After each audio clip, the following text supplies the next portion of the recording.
Hey, our chapel speaker today is Mitch Raup, or as I would say, Brother Mitch. You can come on up on stage here.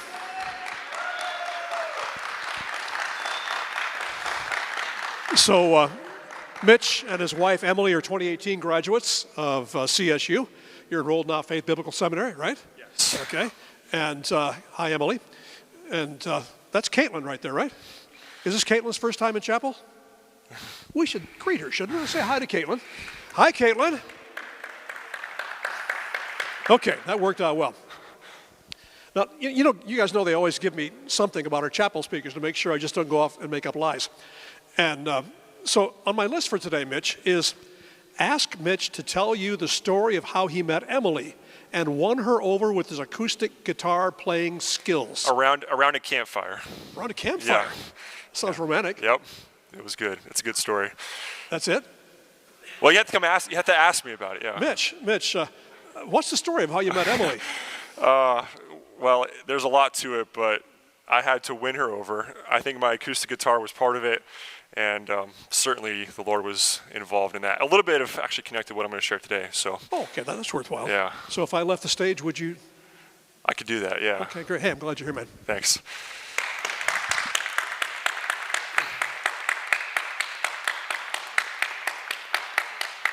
Well, I trust you guys are doing well this morning.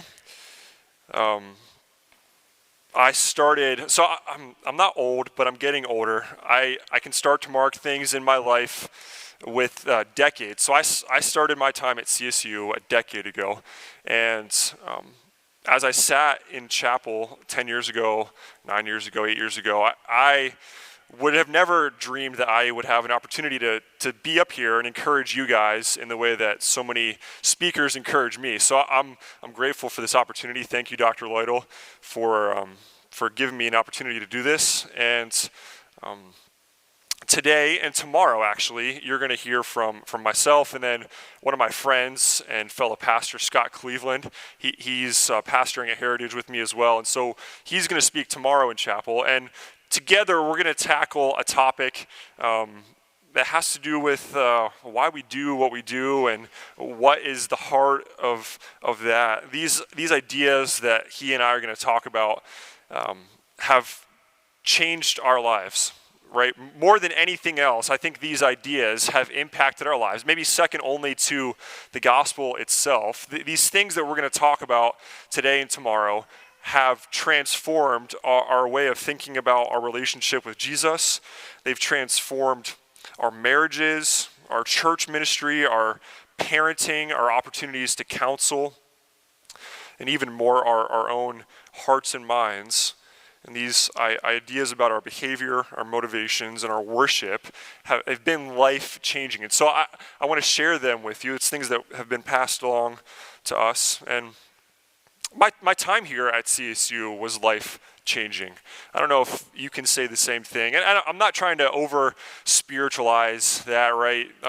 Sometimes maybe I can do that. I can think romantically about my time here and the stories and even my romantic relationship with Emily that came out of my time here. But truly, my time here at CSU was life-changing. What happened here, what God did in my life, set the trajectory for my life in ways that I couldn't have imagined.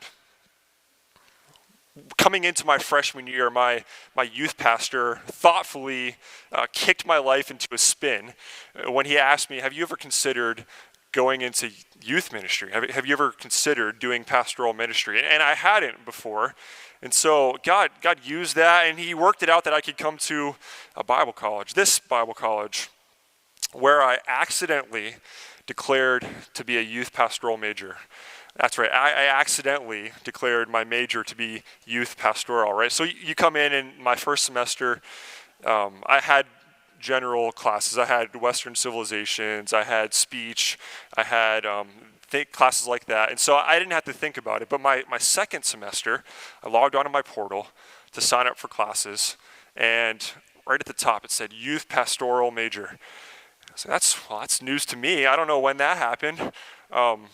And apparently the day that I enrolled my senior year of high school, that day I wanted to be a youth pastor, and so I enrolled as a youth pastor. I didn't realize that I did, but God used my time here, the 4 years that I had here, experiences through ministry here on campus, experiences through ministry with my church and my youth pastor, godly mentors, all these things God used to shape my life and confirm that youth ministry was how he wanted me to help people, not physical therapy or athletic training. I did what I did that day because I wanted to be a youth pastor, and God worked that out. So, have you ever asked yourself this question? Why did I do that? Why did I do that, right? There's a story that I'm going to tell you at the end of our time this morning about a time where I asked myself that very question. And it was a pivotal time in my life, my time here. I was asking myself, why did I sign up to do that? It wasn't SLC, so go and do that tonight, right? Show up. It wasn't SLC. It was something else. Why did I sign up to do that? And then the follow-up question was, why did I quit? Why did I do that? Maybe it's hard to picture asking that about yourself, but maybe you ask it about someone else, right? Why did you do that? Well, Caitlin she is a joy. She's just over 2 years old, and so we're training her to behave the right way and to talk the right way. And I find myself a lot asking her, "Why did you do that?" And she doesn't know, right? She doesn't know. She just repeats it back to me, "Daddy, why did I do that?" I don't know. I'm asking you, right? So maybe it's a teammate or a roommate or a teacher. Why did you do that? Wouldn't it be incredible to have an answer to those questions, right? Wouldn't it be amazing? Think about it. What could you do if you could answer the question, or answer the problem of why do people do what they do? Think about what you could do if you had the answer to that problem, right? You could write a book. Why do people do what they do? That's book worthy, right? Or a podcast. I bet you could make a lot of money charging people for that elusive answer. Or positively, right? You could save a lot of relationships. You could save a lot of marriages. Maybe a relationship that you're thinking about right now. You could have done something about that if you had the answer to why do people do what they do. The world tries to answer that, doesn't it, right? Why do we do what we do? I was born this way, right? I can't help it. I can't help being attracted to this type of person. It's how I was born. Or I was raised this way, right? I'm Irish. Of course I have a temper. I'm not Irish, but maybe you've heard someone say that, right? Or maybe we call it a disease, right? I'm sick. I can't do that because I have this diagnosis. There's all sorts of answers that we give for why we do what we do, and it doesn't take long for us to be thoroughly confused about what the world says the answer to that question is, right?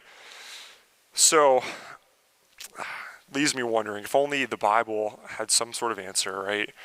And of course, that's why I'm here, is because I think the Bible does have an answer. So open your Bible with me to James chapter 4. James chapter 4, and God does give us an answer to this question. Why do we do what we do? Why does anyone do the things that they do? Why do they behave the way that they do? And this question and this answer has in part been what's so life-changing for me. So James chapter 4, starting in verse 1, James says, "What causes quarrels? What causes fights among you?" Right? He's asking the same question that I am. What causes fights and what causes quarrels among you? Right? He's framing it in a negative way, but it's the same question. Why do we do what we do? Why do we behave the way that we behave? Why do any of these behaviors, these actions, come out of our lives? He answers it, right? The next thing that he says, he answers it. What causes quarrels and what causes fights among you? Is it not this, that your passions are at war within you? Some of the so I have the ESV, some of other translations like the NIV or the NLT, for passions, they use the word desires. And I think that helps us understand a little bit better what James is getting at. What is the cause of our quarreling or our fighting or my behavior? Right? It's my desires. It's my passions. It's my lusts. He keeps on going. In verse 2, verse 3, he says, you desire and do not have, so you murder. You covet and cannot obtain, so you fight and you quarrel. You have not because you do not ask. So we don't have what we want, so we do something about it, right? Or we do have what we want, or we don't get what we want, and so we respond in a certain way. We respond with a certain action. He says you don't have, so you murder. You don't have what you want, if somebody else has it, so you covet, you're jealous over it, and you fight about it. James is saying that our behavior comes from our passions, our desires, our lusts. Now let's put what James says in some different words. I think this will be easy for you to remember, and I think it will make a big difference in your life. We do what we do because we want what we want. We do what we do because we want what we want. I want you to say the last part with me. And we're going to come back to this a couple times. So I'm going to say we do what we do, and you're going to say because we want what we want. All right? We do what we do. All right, do it one more time. We do what we do. We do what we do because we want what we want. If you were to look at the Bible and look for this idea, you would see it all over the place, right? I had the privilege of studying the book of Judges in a seminary class, actually, and I spent some time studying the story of Samson. You guys know the story of Samson, at least vaguely, right? Well, Samson did what he did because he wanted what he wanted. The beginning of the story, Samson goes and he finds a wife, right? He finds a Philistine wife, actually, which is interesting. But he goes through the process of getting his parents to get her, and he's engaged to her. So he's engaged to this woman, and he tells some of his groomsmen a riddle, and his groomsmen really want to figure out the riddle because there's some money on the line, and his fiance nags him and asks him and begs him to give her the answer. So in verse 17 of chapter 14 in Judges, it says, she wept before him for 7 days that the feast lasted. On the 7th day, he told her because she pressed him so hard. Samson wanted to get his fiance off his back. He couldn't take it any longer. And so he gave her the answer because he wanted to get her off his back. Just a few verses later, his father-in-law, his fiance's dad, gives Samson's wife away to his friend. And I would be pretty mad if that happened to me as well, right? But Samson responds in a certain way. He goes and he takes foxes, he lights their tails on fire, and they go and they destroy a bunch of Philistine crop. Well, Samson did that in retaliation for his father-in-law giving his wife away. Samson said to them, this time I shall be innocent in regard to the Philistines when I do them harm. He wanted to avenge his father-in-law giving his wife away. The end of the story, right? We know Samson and Delilah. That's the end of the story, and it echoes what his first wife did for him as well. Delilah pressed him hard with her words day after day and urged him, and his soul was vexed to death. Has someone ever nagged you that hard that you felt like you wanted to die? Well, Samson did, and so he told her the secret of his strength as well because he couldn't take what she was doing to him. And all these things, right? This is just one example of Samson. You could go all over the place. You could look at Paul in Romans chapter 7. And I think Scott might do that tomorrow as well. We do what we do because we want what we want. Maybe that idea is a duh to you, right? You're like, oh yeah, of course. I've thought about that before. I preached a sermon on that once, or we studied that in class. Maybe it's a duh. Maybe it's old hat. Maybe it's a new idea, though. Maybe it's novel. And I'm presenting this to you today because I think if you could understand this biblical idea, you could begin to change your life.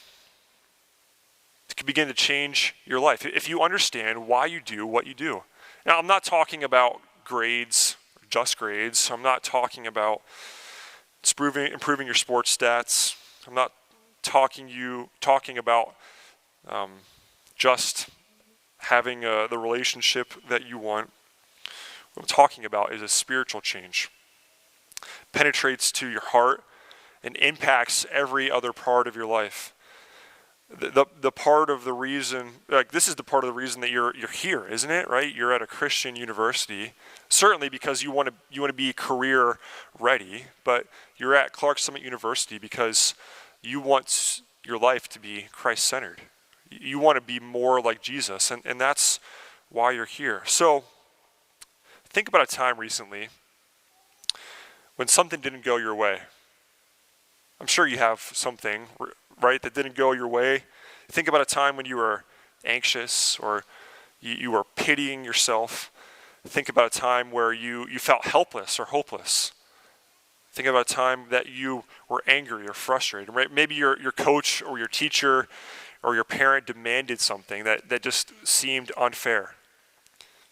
The circumstances that you found yourself in, they weren't going your way.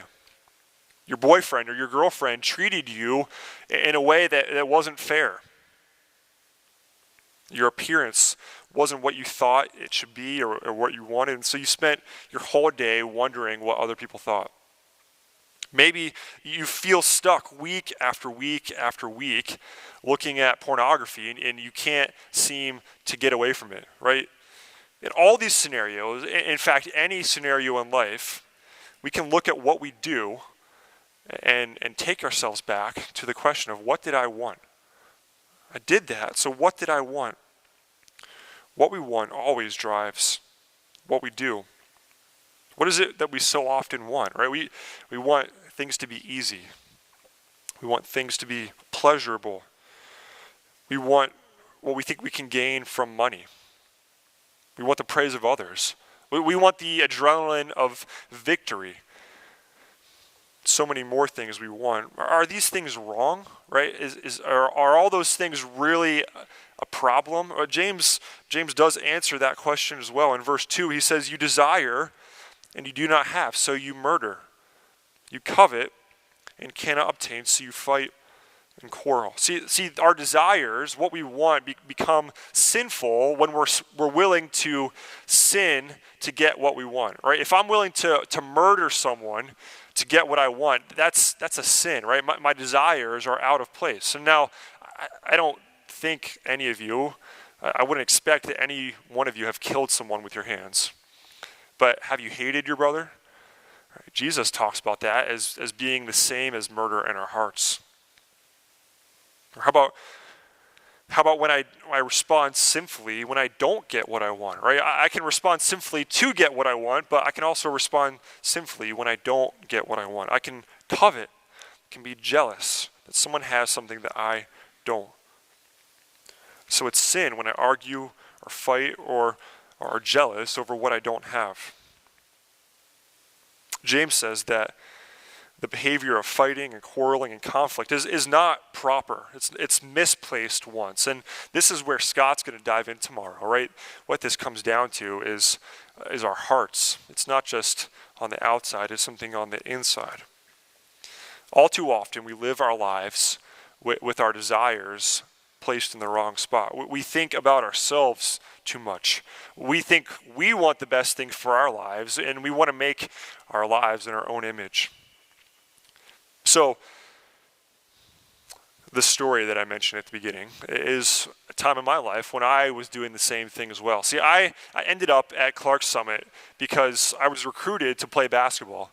And so I was recruited by Mike Shao, who was ending his time as the basketball coach. And so I came. I played my freshman year on the basketball team. I did pretty well. I was just telling someone about this yesterday. As a freshman, I had quite a bit of playing time. I had a couple of games where I scored double digits. I started a game or two. And so personally, it was pretty good on the surface, at least, right? Our team did not do well. Our team stunk. We won 2 games. Maybe you can relate to that, right? It was a hard season. Coach Coach made us finish practicing after we had finished playing games, right? So in March, we played our last game, and he said, all right, I'll see you guys tomorrow for practice. I was like, what? The season's over, right? What are you making us practice for? And I quit. Right? I asked myself, why did I sign up for this? And I quit before we finished even practicing. I look back on that now, and I realize that I quit because I didn't get what I wanted. Now, it wasn't like a little temper tantrum, right? I didn't get enough playing time, or coach was too hard on me. It wasn't that sort of thing. It was deeper than that. I thought quitting would get me what I wanted, because I thought playing here at college basketball, I thought that would give me what I wanted. And it took me some time to realize what I really wanted. I did what I did because I wanted what I wanted, and it took me quitting to realize the conflict that I had inside my own heart. It was hard. I don't think it was coach's fault. It was a long season, and I could have been tougher, right? But I quit. Was it right for me to quit? I don't know. My coach wasn't happy. He worked hard to get me here. Did quitting fix the problem? Well, no, it didn't actually fix the problem, because I did what I wanted to do even after it was hard. So God worked in my life to help me realize that I was playing basketball for myself. I had built up this image of what I would get from playing college basketball. I played up too much what my parents thought. I played up too much what my high school coach thought. And I played up too much the satisfaction that I thought I would get from being on the court. So no, quitting didn't fix the problem, because I still had the problem in my own heart. I was still doing it for myself. And it took me a couple months, a couple years to realize that God was using that experience to help me want the right thing. And that was His glory. Let's read the rest of the paragraph in James chapter 4.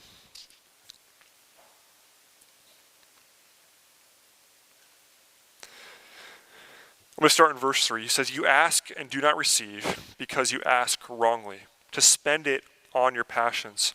You adulterous people, do you not know that friendship with the world is enmity with God? Therefore, whoever wishes to be a friend of the world makes himself an enemy of God. Or do you suppose it is to no purpose that the Scripture says, He yearns jealously over the Spirit that He has made to dwell in us? But He gives more grace. Therefore it says, God opposes the proud, but gives grace to the humble. Submit yourselves therefore to God, and resist the devil, and he will flee from you.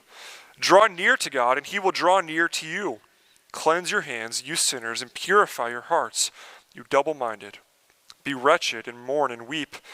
Let your laughter be turned to mourning and your joy to gloom. Humble yourselves before the Lord, and He will exalt you." So the problem was, I wanted to exalt myself. What I wanted, I thought would come through, and I still do this. I still do this, not with basketball now. I still do this. I exalt myself over exalting the Lord. And it's not how God says it works. I wanted the season to go like I thought it should go. I wanted to have the right amount of playing time and the score. I wanted it to be easy. Instead of actually exalting myself through what I did, I made myself miserable. And maybe there's a part of your life right now that feels miserable too. You can't put your finger on what it is. And I'd like to propose, I think Scott's going to help you understand tomorrow even more, that what's going on is you're doing what you're doing, and it's revealing what you're wanting, and what you're wanting is revealing who you're worshiping. So instead of actually exalting myself, I made myself, God humiliated me is really what happened. And God calls us in this passage throughout the whole Bible to humble ourselves, and He will exalt us. He calls us to forget ourselves and think about him so much that all we want to do is glorify him. So that what we want is what he wants. And what we do glorifies him. It points to him. Maybe you don't care what you do. Well, you should, because it reveals what you want and who you're worshiping. And maybe you do care about what you do, you just can't figure out how to change it. There's hope. There is a blessed hope because of who God is, right? He's holy and he's faithful. He's faithful to us even when we're not faithful to him. So, repeat this back to me. We do what we do. Do it again. I want everybody to get this in their head, right? We do what we do because we want what we want.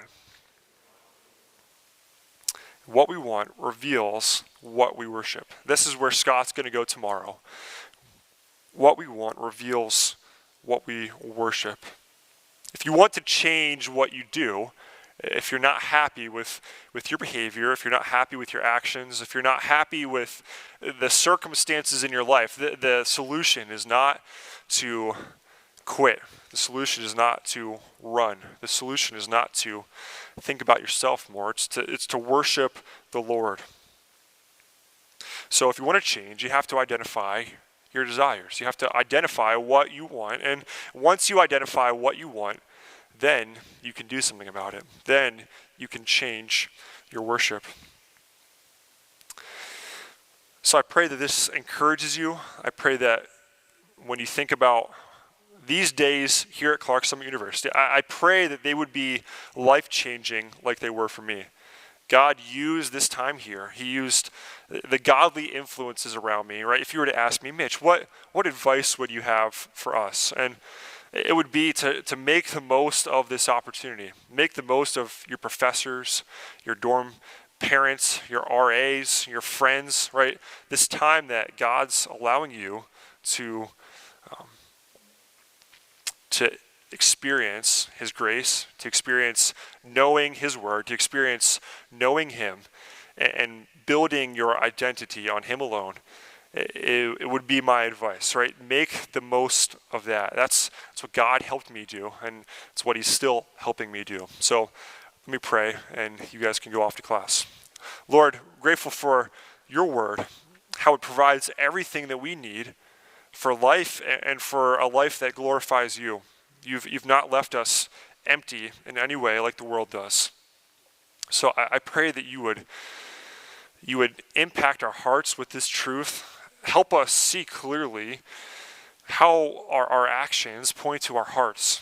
Thank you for doing that in my life. Thank you for saving me and for making me more like Jesus. I pray that you would do that in each one of these students as they begin to see how exactly they change, how their lives can glorify you, and how in that place of identifying with you, finding their satisfaction and their humility in you alone does lead to joy. It does lead to fullness of joy because we're in your presence. And I pray that you would do this work and be with these students in this endeavor to learn about a career, to learn about ministry in the world, and to grow their lives to be more like Jesus. I pray this in Jesus' name. Amen.